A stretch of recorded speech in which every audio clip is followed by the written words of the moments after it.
allowing me to quickly encourage somebody. In fact, this is not just an encouragement or just to make you to be hopeful, but this is how it is with God. Your wait will pay off. That's what I'm trying to say. Your wait will pay off. And listen to this, as long as God is involved, as long as God is the one who is making you wait, he's just testing your patience, who's just waiting for the right time, that wait is going to pay off. It's a must. There is no negotiation. That is a fact. Like, it cannot change.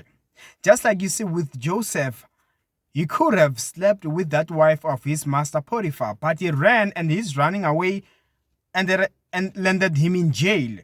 But it paid off at the end because he ended up being released and he became second in command. We don't know if what would have happened if he had gone on and had an affair with her. So your wait also will pay off in a major way. You might not see it now. You might feel like maybe it's not, like it didn't help you with anything, but you will see as time comes, God is going to do great due to your waiting upon him. And that's all I had. Bye.